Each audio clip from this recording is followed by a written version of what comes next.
Okay, I promised you a part two. I'll be quick. Let's talk about Tuesday's vote in the EU Parliament regarding the Copyright Directive and all this Article 11, 12, 13 mess. I'll summarize it for you.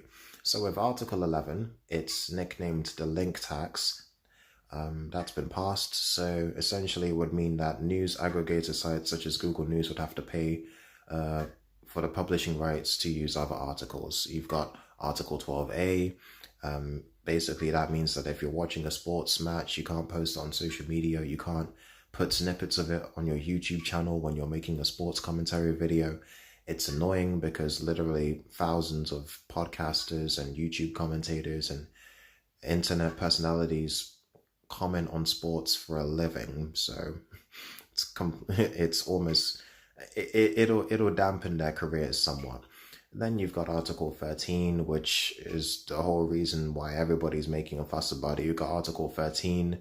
Contrary to what people might think, it may not kill memes because memes are so widely used, and with a lot of memes, it's you can't even tell where they were originated from. So it's going to be hard to pinpoint the founders of these memes or the content behind the memes. So people who use memes and circulate memes and spread memes, due to the nature of memes, it'll be hard to punish anybody for copyright infringement because it's very hard to pinpoint who started them unless they're memes of specific events.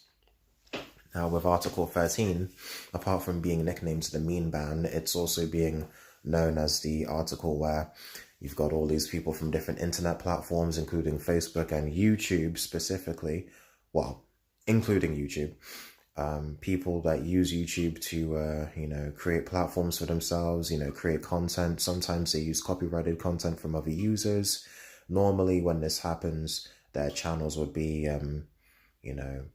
the videos on these channels would be blocked, so there'd be a copyright claim. The person who created the original content would get monetized, but not the person that uploaded the content on their own channel.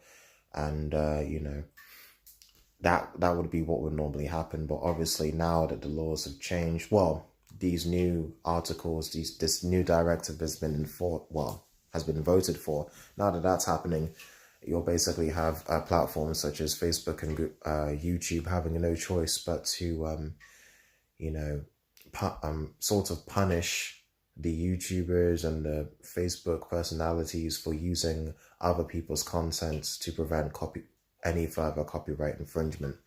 Now, YouTube and Facebook would now be liable for any copyright infringement as opposed to the individuals that would upload any videos or any content using somebody else's copyrighted material.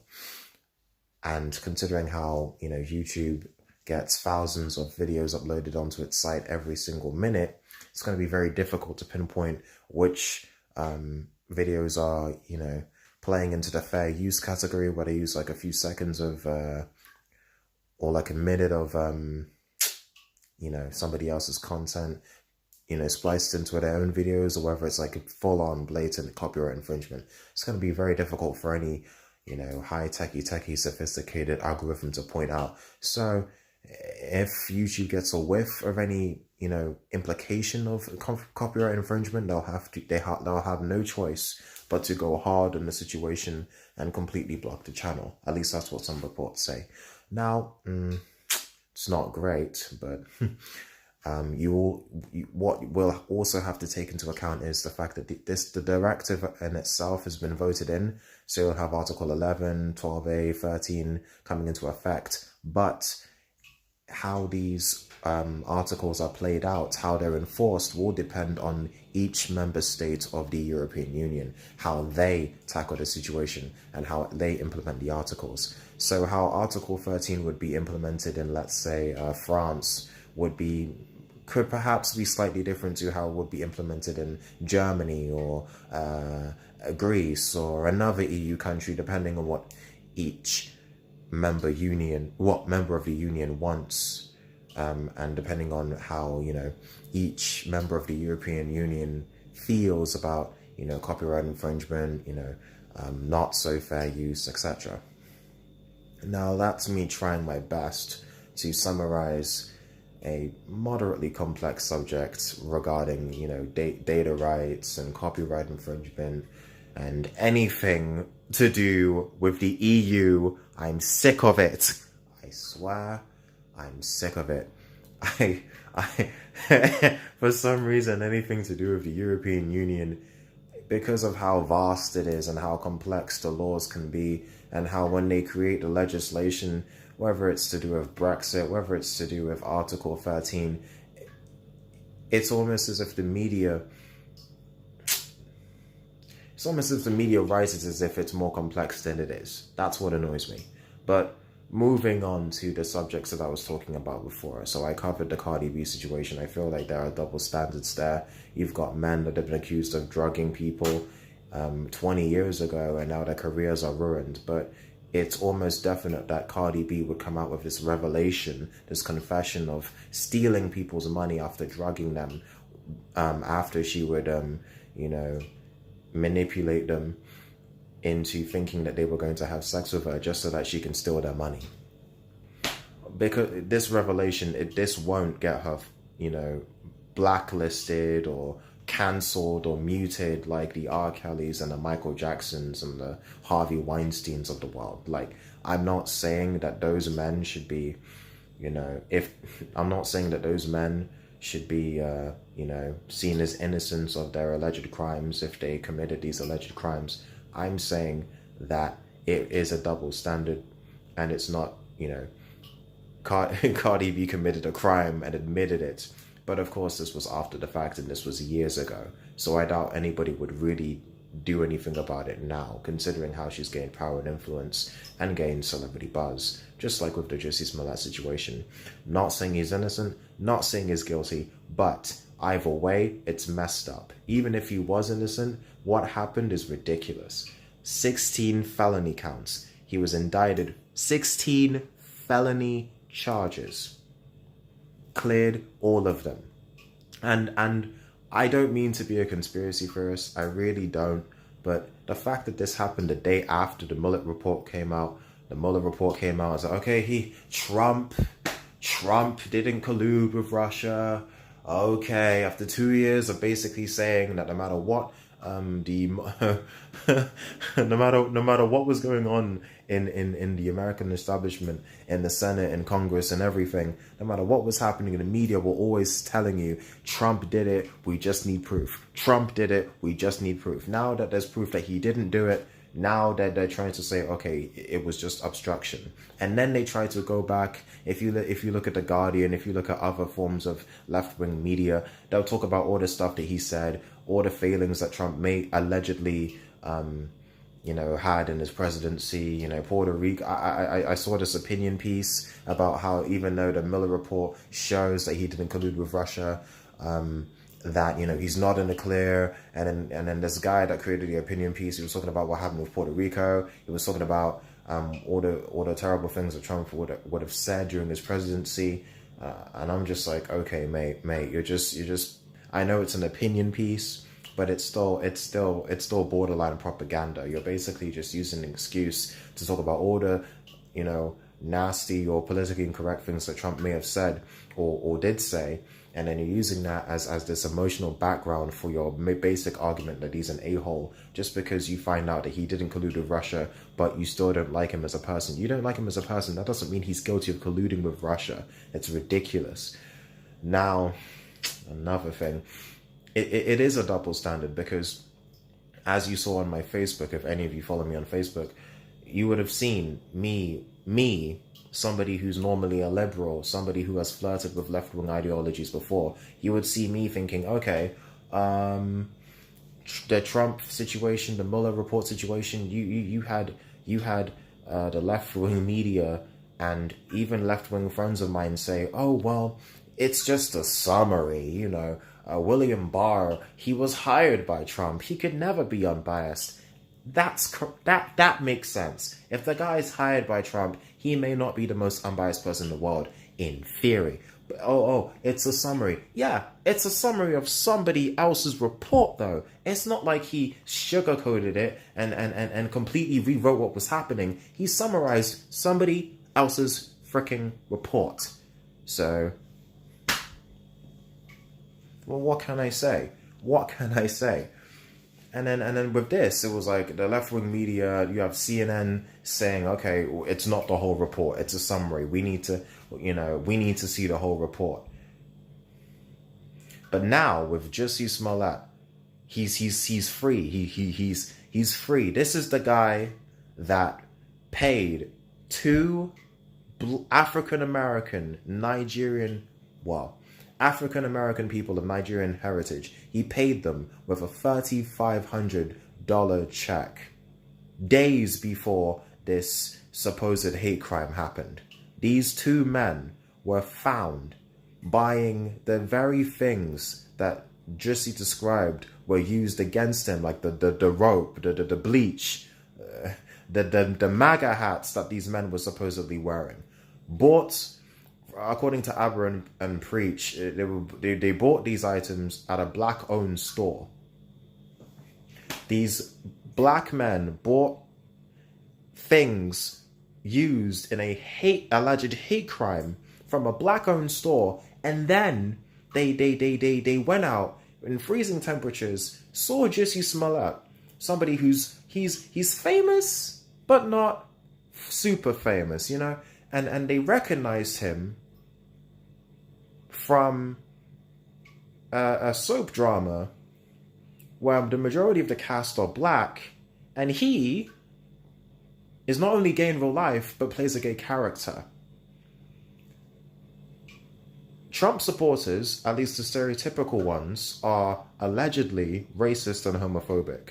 And if these Trump supporters would have gone to Jussie, attacked him, and said homophobic and racist anti-black slurs, the implication is that these are racist, homophobic white men. Because why would black men be committing attacks against black people while calling them racial slurs? It doesn't make sense unless they're like the most self-hating black people in the world. But these were two men who grew up in Chicago, and yet they shouted MAGA country? No, that doesn't make... All of that stuff was circumstantial to me. It wasn't substantial enough for me to not believe Mr. Smollett. But when I heard about the check, I was like, okay, the right-wing people might have an argument. I was still Mr. Left Wing, Mr. Oh, Jussie Smollett, Jamal from Empire could do no wrong. I actually believed him. You saw my Facebook post. They're still there. Oh, how could you do this to Jussie? Oh, no. I believed him. I didn't even look into it. I just automatically believed that Jussie was attacked by Trump supporters. I figured, okay, this is where America's at. This is how bad it is. I believed him automatically. I remember, I'm an Empire fan. I believed him. What was the final straw was when I was watching one of those amazing Lucas videos, and then I did some more research afterwards. I didn't just watch the video, I did some more research afterwards. It turned out that the guy had, that Jussie, when the police finally came, he told, I'm sorry, this is just an opinion, this African-American actor told the police to switch off their body cams when there are black people getting killed by police officers with the body cams on and nothing's done. He wants to, after he was supposedly attacked by Trump supporters, he would be confident enough to tell police officers to turn the body cams off and not think that anything bad would come on. This is a guy that will talk about how the country's so racist that it's so hard for black people. By that logic, it wouldn't be a good idea to tell police officers who are allegedly the enemy of black people. Obviously, I do not believe this. But like, it would be asinine. It would make no sense. He's like, even somebody who even commented on that amazing Lucas video said, oh, he the first African American to tell police officers to switch the body cams off. Like, remember what happened to Philando Castile? His girlfriend was recording the whole ordeal on Facebook Live. The man still died.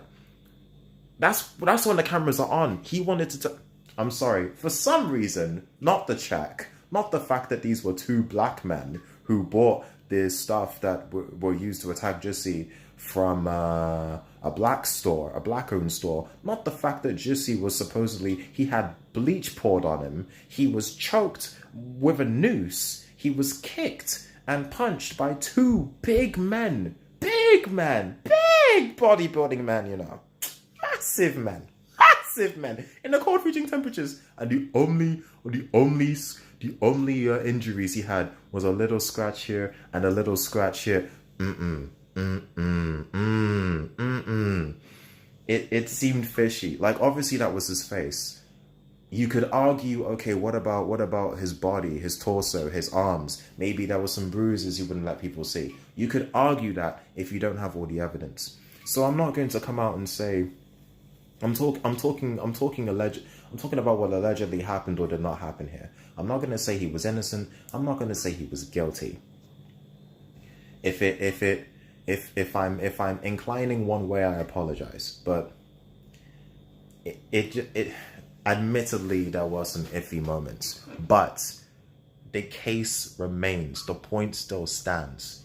This celebrity, I don't care what people say, A-list, B-list, C-list, D-list, Z-list, it doesn't matter. This celebrity who's a little bit richer than the average Joe, who's got the money to pay off these semi-fancy lawyers, whatever. This guy that be rocking up to the courtroom and you know, looking off, you know, you saw what he was wearing with like the blue jacket. The man looked like he walked out of a freaking magazine cover, for goodness sake. But most people don't look like that when they're out there in the courtroom. I'm sorry. The man has some money. He was getting paid $60K per episode of Empire. I even read an article, God knows if I can find it. I even read an article that said he was making up to 100 and some, north of 100K, like 150K for an episode. Like, but that's a lot of money. That's a lot of, and supposedly, according to the Eddie Johnson from the CPD, Chicago PD, supposedly he did all of this. He allegedly faked the hate crime because he was dissatisfied with his salary. Oh God, man! Like, this man got off scot-free. No, even though there was so much evidence pointing towards him faking it, he got off scot-free from not 1, not 2, not 3, not 4, not 5, not 6, 7, 8, 9, 10, 11, 12, 13, 14, 15, but 16 felony counts. Free, 100%. This is supposed to be in a country that's homophobic, pro-Trump, and anti-black. But this black gay guy be out here scot-free when lots of the evidence pointed out lots of the evidence pointed out to the, you know, implication, not fact, implication that he was faking it. And he got off scot-free. And because he did community service and because he paid bail, then it's okay. It's fine. Nothing else has to... No. If that were me, if that were you, you could be a 21-year-old straight white male with no money. If you did something like that, best believe you'd be doing jail time. Best believe. That's what bothers me. If it was an average person, they'd be in jail. Whether they did it or not, they'd be in jail. There are lots of innocent people in jail, especially in America. There are like 2 million people in prison right now in America. You really think all of them are in there for real crime? I doubt it. So too many double standards. The Cardi B thing, if she was a man, that'll be the end of her career. If Jussie Smollett was an average bloke, that'll be the end of his career. But because they got some money and they famous, it's aight. It's not alright, but it's aight. I hope you enjoyed this part 2 of this video. I should be going to bed, but politically challenged is life. Like, comment, subscribe, watch this video, watch part 1, watch the other video I made today with the scarf. We're hustling out here to make more enjoyable, you know, low-key, laid-back, but funnier, more informative content. That's what we want to do. Ron will be coming out with some videos soon. It won't just be my ugly mug, I promise you. On that note, good night, sweet dreams, peace.